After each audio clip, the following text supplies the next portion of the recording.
financial advisor and holds a number of professional designations, including certified financial planner and chartered life underwriter. Sterling founded his firm, Future Values Estates and Financial Planning, in 1999, following 14 years in various management roles with the insurance industry. So I'd like to welcome Sterling. Thank you, Carol, and thank you all for coming to a financial seminar on a Saturday morning. I applaud your enthusiasm. What I would like to have this morning is the opportunity to interact with you. As you can appreciate, we're all unique. Our health is all unique and different, as well as our financial situations, as well as our understanding. So I've prepared an overview of some of the information that we go through with our clients on a daily basis. But if you have questions or if you'd like me to elaborate on something, I'm all for that, and I would welcome your input and your participation.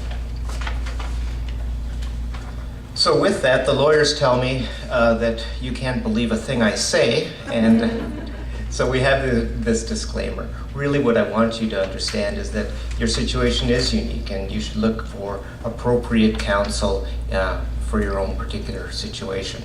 I happen to be a certified financial planner, and I'm a spokesperson for the Financial Planning Standards Council. So I would refer you to people who have that certified financial planning designation. You may or may not know that in our industry, the term financial planner is not regulated. That is, anyone can call themselves a financial planner, but those people who have a certified financial planning designation have followed a course of education and expertise and follow a code of ethics and have been examined on all of those things. So we believe it's the gold standard. Well, what is financial planning? The definition that our association puts forward is that it's the process of creating strategies considering all relevant aspects of a person's financial situation so that they can manage their financial affairs to meet their life goals. And I've summarized that to be the ability to make choices at whatever life stage you are. And that's going to vary. Now, when clients come to me, often they get shown pictures, or they've experienced being shown pictures or getting deep into the weeds on investment stuff and insurance stuff. And so I'd like to take a step back and think about a planning horizon. And this horizon line happens to be on my in-laws' front porch on the west coast of the Sunshine Coast. But above the horizon is where I'd like to speak about the what's and the whys, the values, the attitudes, a person's background. Why are we doing this stuff? Because we can get into the strategies and the tools and the tactics and how and when are we going to do all of that stuff. But I like to explore with my clients what do they want to accomplish and why do they want to accomplish. For a person living with a chronic condition, obviously there's some additional challenges that their finances need to take into account. So we need to explore those kinds of things first before we can get into the guts of all the financial tools that we might have. Does that make sense? Mm-hmm. Okay. So again, this what and why. And I like to explore with my clients, what are those things that they want to do, and what are those things that they have to do, and what do they need to do now, and what might they need to do later. Again, your answers are going to be different from my answers, different from my 19-year-old son versus my 78-year-old father.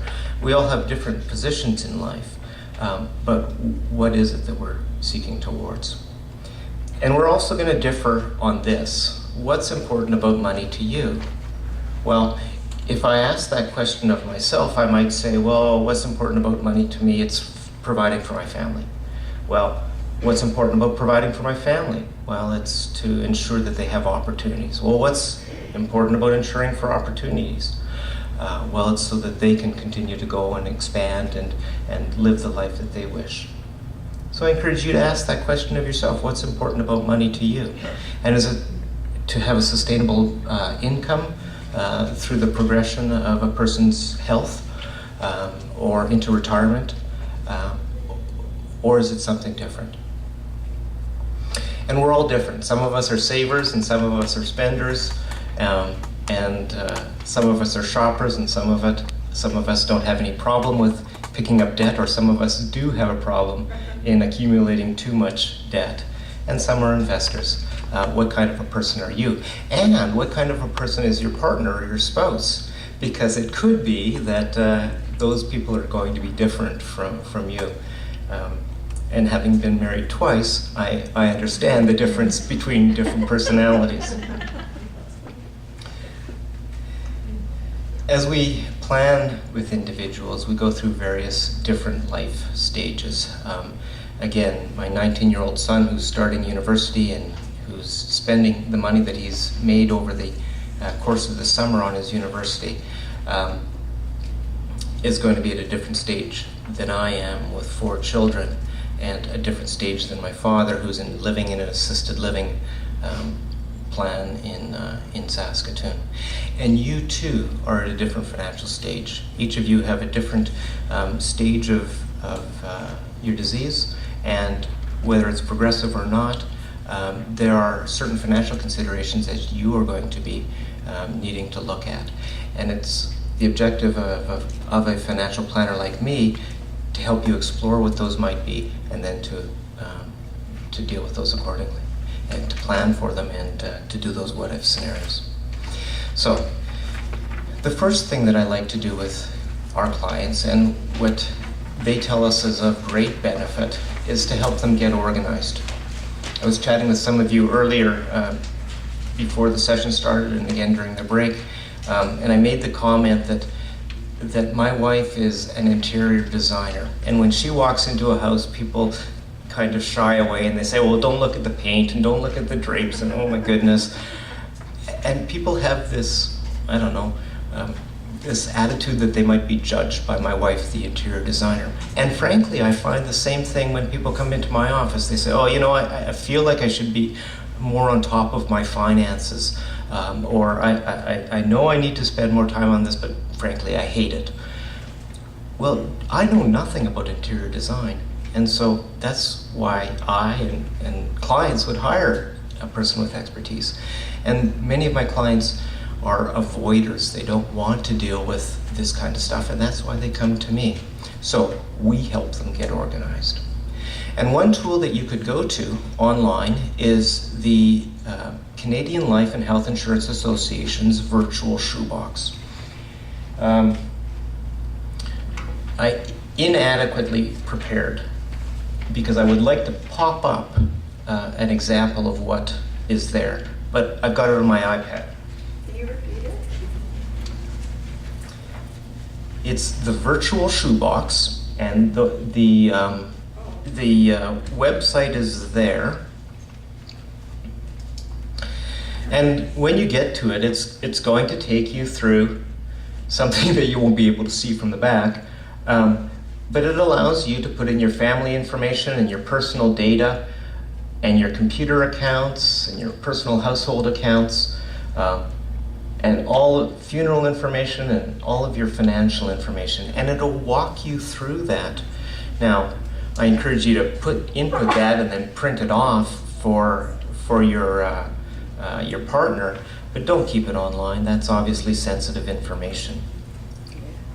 Another tool that could help keep you organized is mint.com. It's a free service online, and what it does is it takes my bank accounts and my credit cards and consolidates it all into a personal household budget, and then I can just tap on it and it'll show my spending patterns over the month. It'll also show what expenses and revenue have gone through my bank account, and so I can have it all consolidated at a touch of a button. Now, I have to put in my bank account passwords to go online into that, and my credit card passwords, and so it consolidates that all, and so I'm taking a risk. I'm assuming that it's going to be secure information, and I guess I'm comfortable with that. Yeah. Some people aren't going to be. Is the shoebox one free as well? Yeah, both of those are free services. And the third thing that I do with our clients, and what I started out doing for myself, I took all of that information and I put it together in a binder, and I took it home, and I was so proud, and I said to my wife, there, now I can rest in peace. And I'll show you. So, it's got all of my stuff here. It's got my wills, mine and my wife, and our enduring power of attorney and personal directive, and it's got our insurance information, and our house insurance, and our car insurance, and our investment stuff. And at the end, it's got copies of passports and oh shoot. Well. Good job. That was a risk management thing. It's got copies of passports and copies of credit cards and all that stuff. So if something happens to me, then they've got it. Yes? And do you help your clients set all of this up? Like, this is going to sound horrible, but do you kind of like hold their hands and walk them through all this? Yeah. We do. And because I hear people say, oh, I need that. And I've got this shoebox, or maybe even I don't have a shoebox full of stuff, but nowhere is it coordinated. So yes, we're helping our clients with that, and we bought a bunch of nice binders and putting in tabs and helping them prepare all of that stuff. So I'm glad to hear that you also think it might be of value. I want to tell you a little story about the computer passwords. I was assisting an individual. In April 2 years ago, there was a motorcycle accident. Husband and wife went out for a spring ride. They passed away. Truck hit him. He had a business, both in Alberta and in British Columbia. They have 2 daughters, 18 and 19 at the time. They died without a will. And the girls, though they were of age, didn't have any financial acumen. But the issue, and the deceased sister contacted me, and she's helping out. But she said, tell your clients, write down what your computer passwords are, because I have spent thousands of dollars trying to get into my brother-in-law's computer to open up his computer in order to make his payroll for his employees. So I've got 5 pages of computer passwords from all of the various sites that I use either personally or through my work. And my spouse has access to that. Yes? So where should you put those passwords in the back, like a lockbox? Well, obviously it's a highly sensitive thing, and if you were to steal mine, I'd be really in deep trouble. So yes, keep it with appropriate protection. And those of you who might be IT people can tell me even further how you might keep that. But in a safety deposit box or in a secure place, or I don't know. Not taped to the bottom of the keyboard. Yes. Yes, that's right. As the IT guy. Thank you for that. One of my clients said I put all my stuff in the freezer because nobody didn't look there. Yeah. I would also put it in 2 places, so you like do a code between what your password is and what it's for, but have whoever is going to have that access know what your coding system is only. So if it did get into someone's place, they would know that this A is for this Password. access. Oh, yeah. Like this password doesn't match this program, so you don't have them together. So you don't have them written down. This is my home PC and this is the password on the same piece of paper. Like keeps them separate. That's a good piece of advice. But put a code between them, so you could do, this one is maybe, it has a flower on it, and then, so you know that the next one has the color of the flower, and whoever may need it for you. Wow, I need you to help me on this. But then that way, if it does get out, they're gonna have a harder time. It's not gonna be, if someone's doing something fraudulent, they're not gonna put a whole lot of effort into it. If they can't figure it out right away, they're gonna move on. They're gonna go to somebody else. Yeah. Right.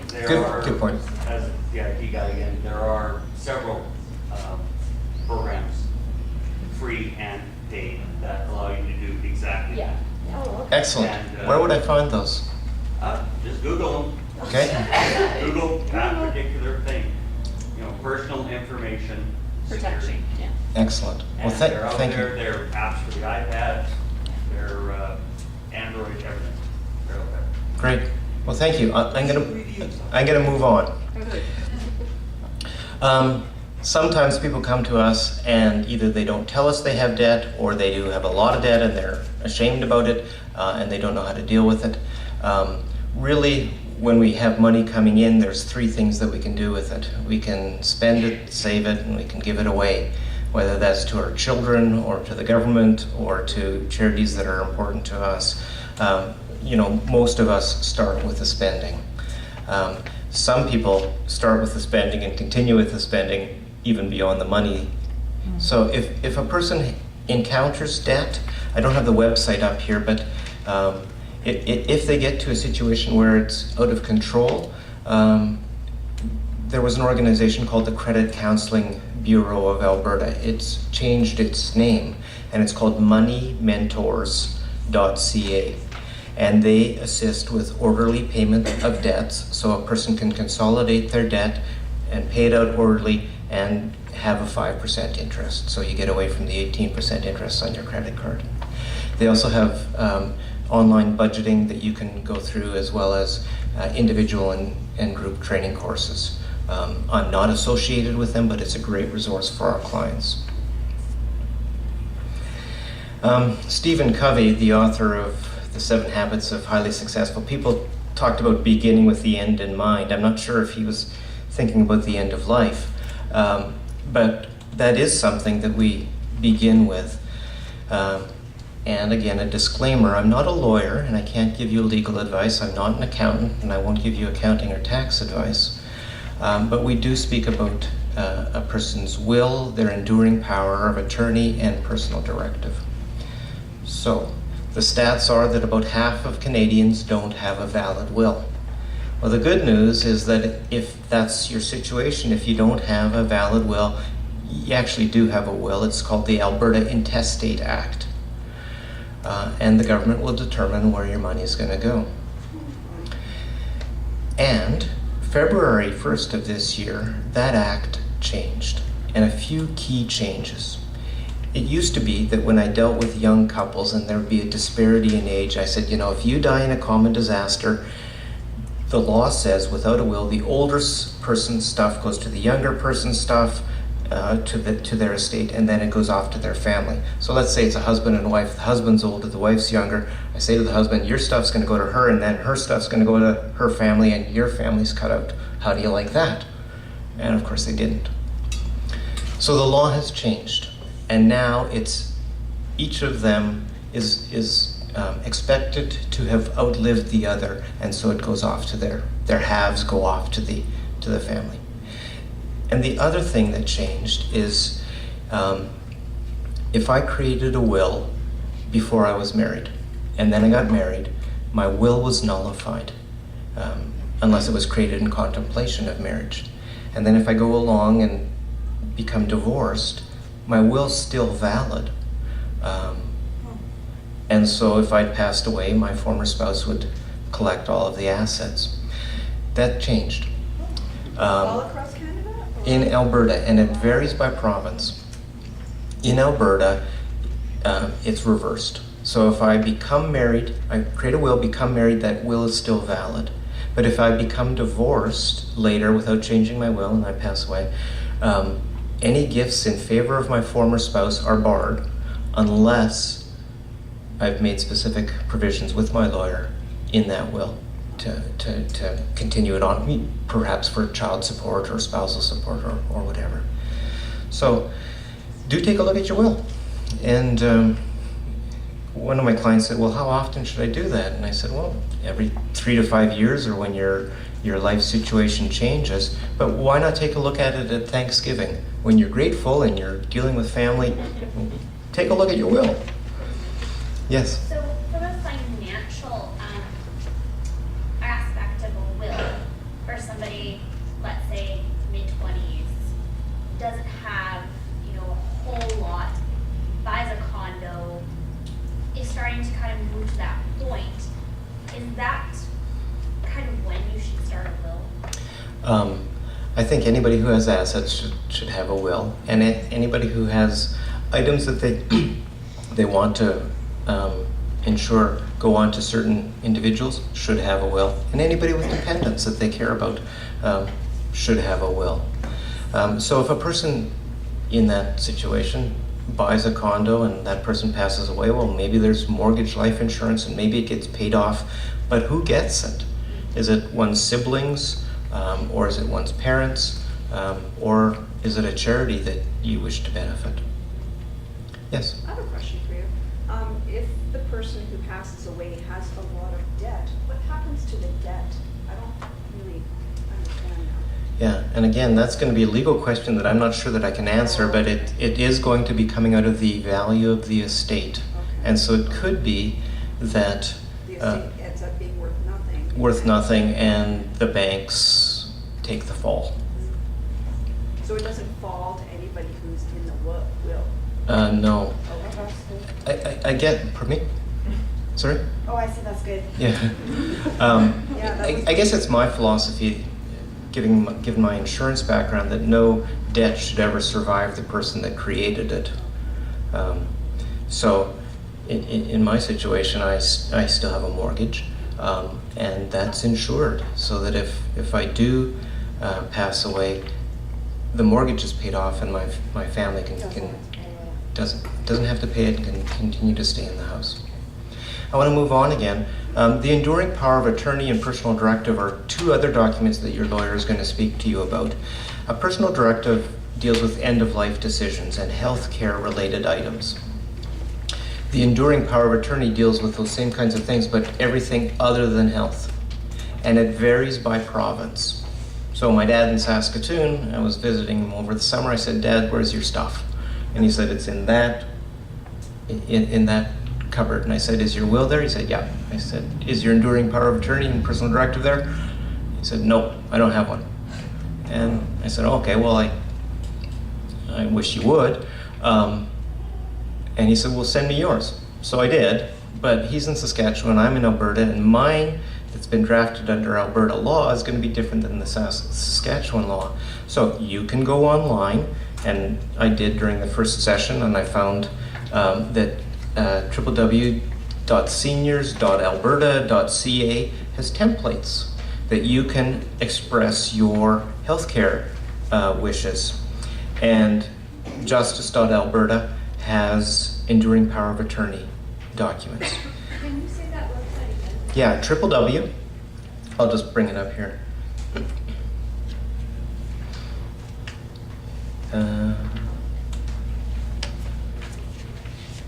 It's www.seniors.alberta.ca.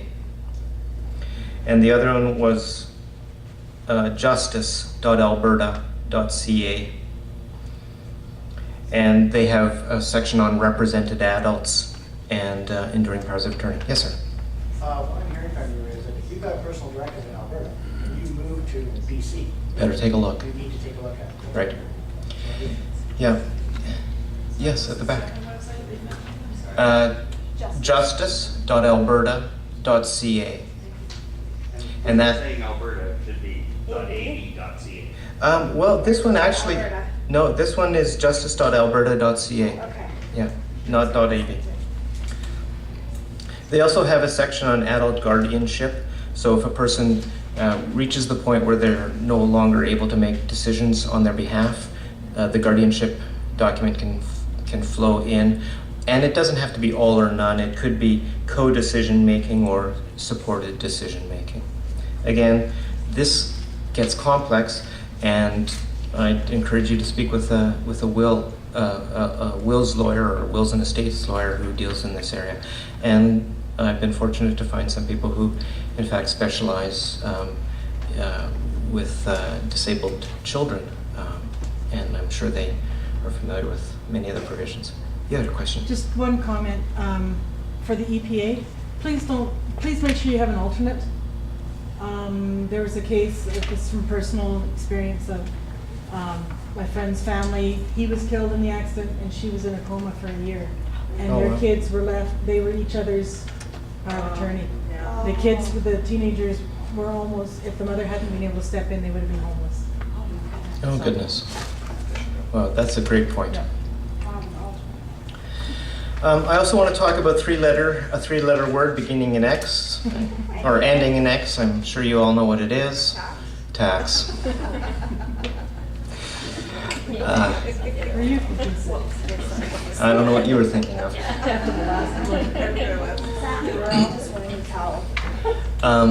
When a person passes away, there's certain tax implications, and I find that my clients are almost universally surprised and horrified by these. So if I'd passed away yesterday, my wife and I are joint title on our principal residence. She takes over, no problem. In fact, there's no tax. And if she and I had both passed away, there's no tax on the gain of our principal residence. But our family has a cottage in Saskatchewan that Dad bought in 1980 for this much, and now it's worth this much. And my sister and I and my dad are all on the title. If one of us dies, our share of the gain becomes taxable. Again, I can pass my share over to my wife, but if we both passed away, well, then it's taxable. Before my kids would get my share of the cottage, the tax would need to be paid. Where does it come from, that money? Because we're not going to sell the cottage. So we need to plan for that. Similarly, my RRSPs have built up here, and my wife's, and if she passed away, I get hers, and mine go to hers if she passes away. But before, when we both pass away, before it goes on to the kids, the government steps in. So if I have 100,000 of RRSPs, and my wife and I die together, well, then that's like $100,000 additional income coming into our final tax return. And the amount of tax on incomes of above about $130,000 in Alberta is 39%. Whoa. So this $100,000 that I thought my kids were going to get is reduced by 39,000. So my kids would get 61,000, and that sucks. Similarly, my investments would be taxed, as well as potential gains on small business shares. So I like to describe it this way. You've got three beneficiaries, whether you like it or not. You've got your family, you've got Canada Revenue Agency, and you've got charity. And with proper planning, you can pick two. Without planning, it's going to be your heirs and Revenue Canada. So, if, back to my example of $100,000 with $39,000 worth of tax, in Alberta, if I give money to charity above $200, every dollar that I give above $200 gives me a 50% tax credit. So if I were to come up with 2 times my tax amount, 2 times 39,000, 78,000, then I could have 100,000 of RSPs, 78,000 going to charity, which would give me a $39,000 tax credit, which would wipe out my tax bill. So 100,000 goes to my kids, 78,000 goes to charity. Revenue Canada gets nothing. I think that's so cool. Well, where does the 78,000 come from? It could come from my assets. It could come from my life insurance. It could come from the cottage that got sold. Don't know, but we can plan for that. And this is something that you help your clients with. Yeah, I love this stuff. It's like, how do you not give the government any money? That's the Yeah. ultimate way. Well, here's a simple strategy. Some people say, you know what, I've got 3 kids. If I had a 4th, I said this to a couple, I said, you got 3 kids, you could have a 4th. And her eyes went wide open, like, I'm not gonna have a 4th. I said, sure, you could have a 4th child in your will called charity. And so instead of dividing your assets 3 ways, you divide them 4 ways. So the 4th child, 25% goes to charity. That's going to give me a tax credit to maybe not completely wipe out, but it's going to reduce my tax bill. And so I can direct where my assets are going to go in accordance with my beliefs and my values, which coincidentally ties into my company name, Future Values. So, you know, money has power, and you can express that power by the choices that you make. So you just need to know about, yeah, and then you, My in-laws live in Alberta, they moved here from Saskatoon. yeah, They still see their financial planner in Saskatoon. okay. But aren't there, like, would that person be applying, like, using the Alberta, you know, laws and that sort of thing? Don't know, Hopefully. don't know. That's a question for them. Yeah. That's a question for them. I'm registered in 4 provinces across the West, and I know that when I'm dealing with somebody who's resident in BC, Yeah. that their probate tax is going to be different than our probate. In Alberta, the government gets their last kick at taxing you, and in BC, they charge a certain percentage of the estate as a tax. My wife's grandmother just died in Kamloops last week, and so she's got a relatively modest estate. Maybe with her house and RSPs, it's maybe $300,000, but she's going to pay about her estate's going to pay about $3,000 in tax. If she passed away in Alberta, it would be limited to a maximum of $400 above $2 million. So it's better to die while a resident of Alberta than it is to die a resident of BC or Ontario, for that matter. Yes, ma'am. This man could be equals, just tell me if it's. Yeah. I'm just wondering, does it have to be one charity only, or can you No. consider among charities? No, and it can be a number of charities, and when I speak to charitable plan giving officers, like the MS Society would have, they tell me that if there's a bequest in the will for a charity, typically there's 5 charities. And on average, it works out to about $50,000. At least that's the number that I'd heard some years ago from the Health Trust. Because if people get it, well, then they're going to apply it. And they have a number of organizations that are close to their heart. A way to deal with that is to send it to a foundation that could then distribute it through to various charities. So in my will, I've specified an amount that goes to a foundation, and then it goes out to in my case, 2 educational organizations and 1 organization that helps small business through microcredit. But it's only 1 bequest to that foundation, and they have my wishes on record, so that if I change my mind, I can change that without having to change my will. So my heart is with the MS and the Stroke Foundation. So it would probably be the Hotchkiss for this, that I, be interested in the institute over there, so Mhm. just that sort of thing. Yeah, and I'm confident that the society can assist you and point you in the right direction. Thank you. Time slips away. You know, when I'm preparing this, I'm thinking, do I have time to talk about, well, how am I going to fill the time? And now I blathered on. When you're planning, I encourage our clients to think about 3 buckets: the medium term, or the short term, the medium term, and the long term. And I've termed them tomorrow, soon, and someday, because we're going to have different strategies with each. For my retirement savings, that's going to be long term, and it may be either a long time before I get there, or I'm going to spend a relatively long time in retirement if I'm there now. And I'm going to have a certain strategy or sets of strategies to deal with that. If I need money tomorrow, or like my kid who needed money for his tuition yesterday, he has a different strategy, and he's not going to be taking any risk on that. So there are various account types that have been established. There's the tax-free savings account, which I find that people don't understand very well. It was established in 2009, and you can put $5,000 away into this for every year since 2009. So 9, 10, 11, 12, that's 4 years times 5,000. You can put 20 grand into this account, and if you invest it and it goes to the moon, well, that's all tax-free. You don't have to put it into a savings account earning very small interest. You can choose your investments.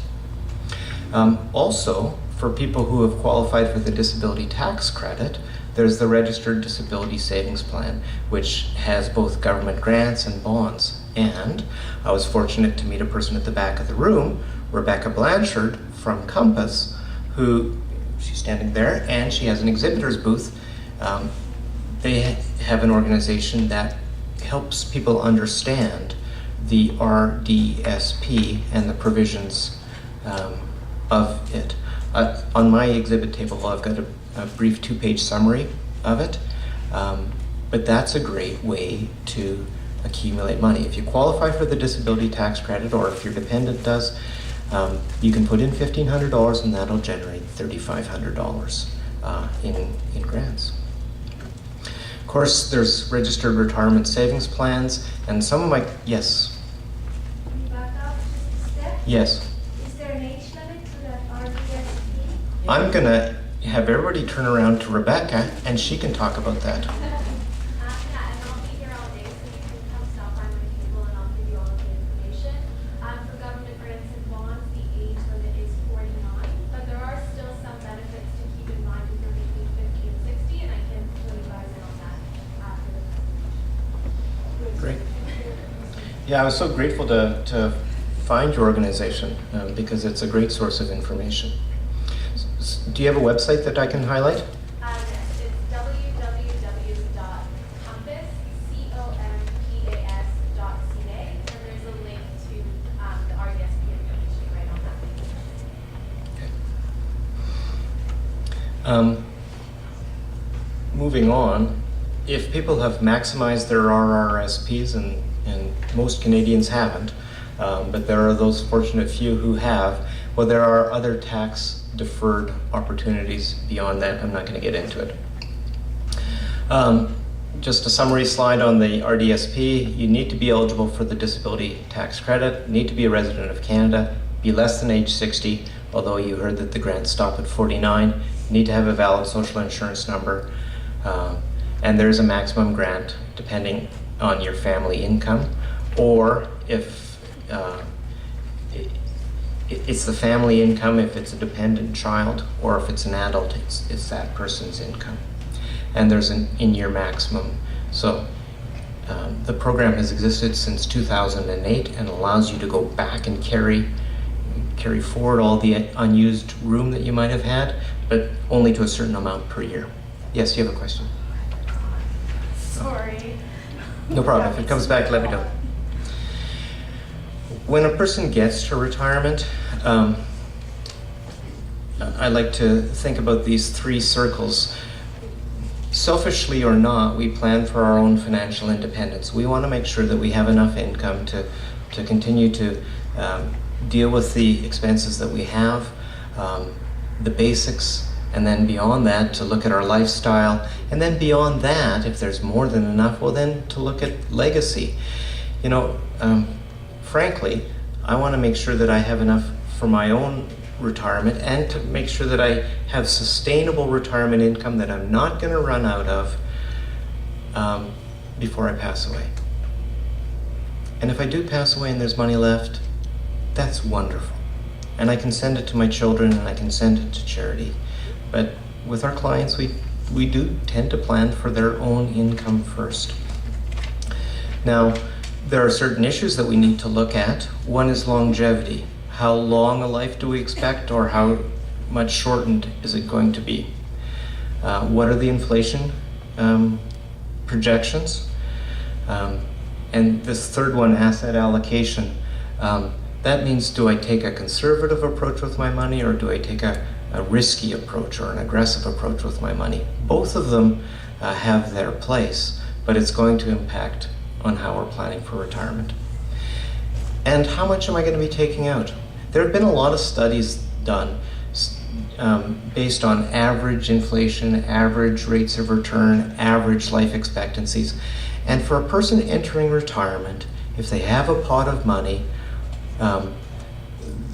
all of the studies have shown that if you take between 4 and 6% of that pot of money, you're likely to not have the money run out before you do.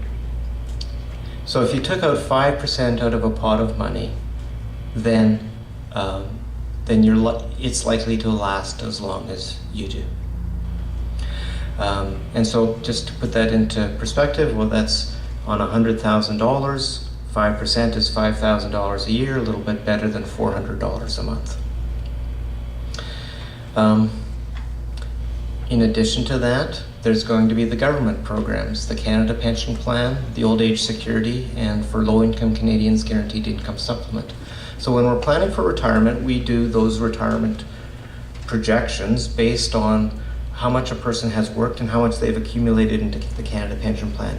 You can get that information yourself from Service Canada.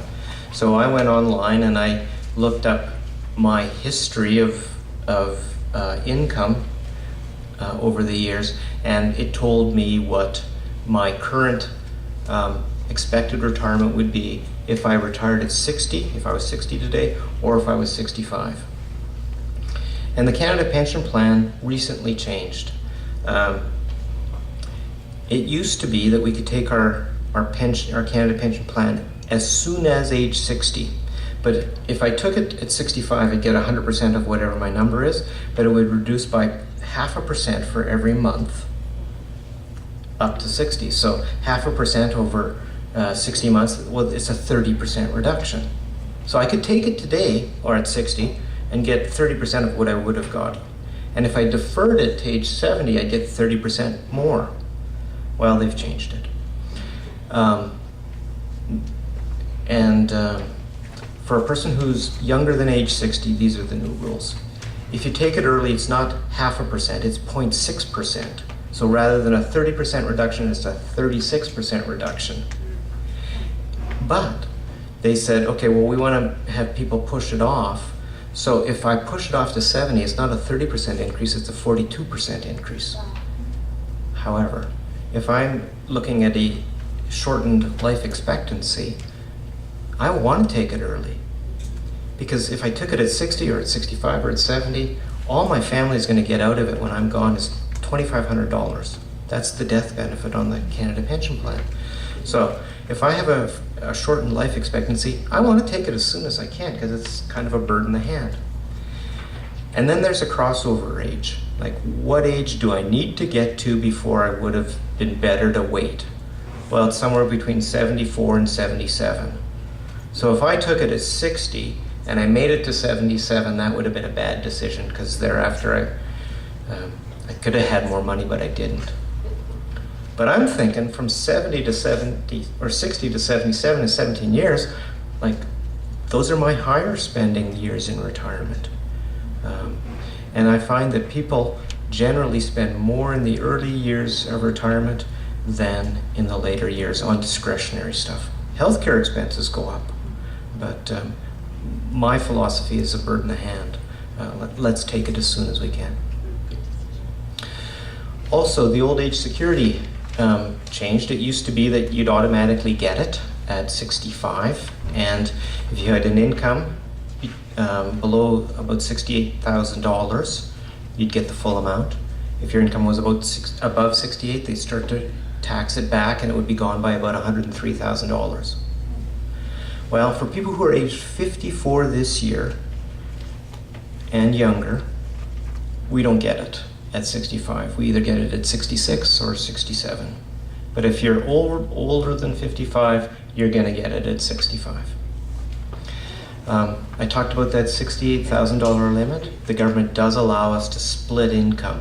So if I had $70,000 of income, I'd start to get clawed back, but I can split that between me and my wife, and so each of us have 35, no problem. We still get the full Canada Pension Plan. I talked about sustainable retirement income a little bit before. And when we look at a pot of money and we say, okay, well, this is what I got, it's got to last as long as I do. Really, there's three broad choices. One is I can put it into GICs or investments or whatever and pull out 4 or 5 or 6% of it, and it's going to go up and down in value, and I'm going to hope that it's going to be sufficient to last, and I hope that there's going to be some left for my family. And as a person gets older, they feel less comfortable with taking that risk. So they could go the other way and say, I'm going to get rid of the risk. I'm going to take this money, I'm going to give it to an annuity company, an insurance company. They're going to give me an income for life. And instead of 4 or 5 or 6%, maybe they'll pay me 8 or 9%. It's going to be principal and interest. And they're going to pay it as long as I live. If I die early, maybe there's a 5-year guarantee or a 10-year guarantee or a 15-year guarantee that they'll continue on. But after that, when I pass away, it's gone. My family doesn't get anything. Well, if I need to maximize my income, you know, that's what I got to do. I've got to get rid of the risk and just maximize my income. But I don't like the idea of having the insurance company win if I die quick. Yeah. If I live to age 145, I'm spending the insurance company's money and I'm good with that. But if I die quick, they keep it. And I don't like that. So there's a middle ground. In recent years, companies have come out with kind of a merger of both. They have a product called a lifetime income benefit, or sometimes it's a guaranteed minimum withdrawal benefit. And they'll guarantee for a person who's 65, 5% for life. So if I took that 100,000 that I had, they'd give me 5% for life no matter how long I lived. And if I died quick and there was still money in the pot, that goes to my family. So it gets away from that problem. And here's my sales pitch. I've got brochures on my exhibit table. So there is a way to deal with the concern that a lot of my clients have that I don't want to run out of money. How can I avoid that? Because I don't have a Government of Canada pension or from a large company. And the government pension, like I work for the government, so is that the pension money that they take off me every Yeah. paycheck? So you're fortunate. You'll have a guaranteed income for life, the Canada Pension Plan, plus your employer's pension plan.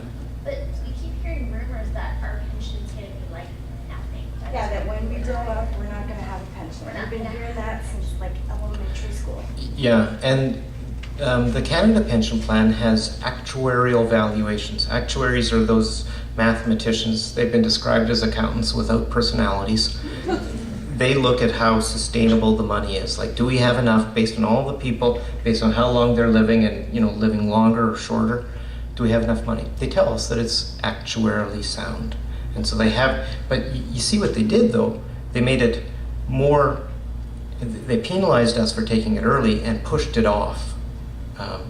Made it more attractive. So they're kind of jigging the system here in order to push off their obligation. So yes, I think there's going to be something. I think it's going to be for people who are in a lower income bracket, and people who are in a higher income bracket are going to have it diminished. Insurance. It's great if a person can get life insurance. For those people with multiple sclerosis, it becomes increasingly difficult. I surveyed a few companies. One of our clients has multiple sclerosis. Her child doesn't. She was not able to get life insurance. Her child was. But there was some difficulty there. So if a person has a diagnosis of multiple sclerosis, they maybe could get life insurance, and it could be based on standard rates. And it could be a decline, depending on the severity of the disease. Here's what they said. For standard, we'd need to see that there's no signs or symptoms of the disease for at least 5 years. Otherwise, we consider the diagnosis. Is it progressive, and to what degree? What's the level of disability and functional limitation? We also look at the age of diagnosis, current symptoms, date of last attack, and frequency. And they do charge more in the early years of the diagnosis before it's been stabilized and the pattern and progression is understood. That's one insurance company. Another one said that a diagnosis within 1 year is an automatic decline. More than one attack within 3 years is a decline. Wheelchair bound is a decline. Bladder, bowel involvement is a decline. And if it's fully stable, then they charge an additional premium. So it could be that you may or may not get it. Yes. I got life insurance. Yeah. Excellent. What happened was we went to go get life insurance. Then she was diagnosed a couple of years ago. 3 months later. And then our insurance lady, she made some phone calls and everything was good. So she has life insurance. So I don't know based on them We're doing with all State this Farm. stuff with State Farm. That's excellent, and I'm so glad to hear it. So Yeah, we had no problems. our premium, like the premium went up maybe $20 or $30 Yeah, but per that's, month. when it no, was that's initially because I'm quoted. fat. That's not because I have. All right. Well, anyways, never mind. I weigh a little Yeah, extra. so it could be that you can apply for and get it, and then once you got it, you're They golden. can't, yeah. They can't take it away. Now, we had a conversation a little earlier during the break about creditor insurance and the stuff that's issued through some financial institutions on all of their borrowers, and they ask you a few questions up front, but when a person has a claim, then they go into the details. It's called post-claim underwriting. Marketplace, CBC Marketplace did a feature on it in, I think it's 2010, and how people get declined for stuff. That's where my sales pitch is going to be for individually underwritten insurance that's done upfront and is going to be secure. So you can look at life insurance and disability insurance. If you're working for an employer that has a group plan, it could be that you've got life insurance. Because there's something called a pre-existing condition limitation. And if you've had treatment within 3 months of hire, they're not going to cover you. Except if they do hire you and you've had these conditions and there's been no change in your condition over the next 12 months or 24 months with some companies, after that, you're great. And so I have a friend who has cystic fibrosis, and she had a double lung transplant. And she worked for a pharmaceutical company and was, had CF since childhood, but got on, worked for several years, and then needed to get the lung transplant and was on total disability. And she's receiving a total disability benefit. So it could be that you're going to be able to get group insurance that way. I do encourage you to think about your dependents, your children, perhaps your spouse, and look at their insurance coverage, as well the beneficiaries. Make sure that you have a named beneficiary within your family. So my insurance goes to my spouse. It doesn't go to my estate. Because what happens if I was driving along and I hit a child and there's a loss and I die in the car accident and my estate is sued? Well, my insurance goes into my estate, now it goes off to fund a lawsuit. If it went directly to my wife,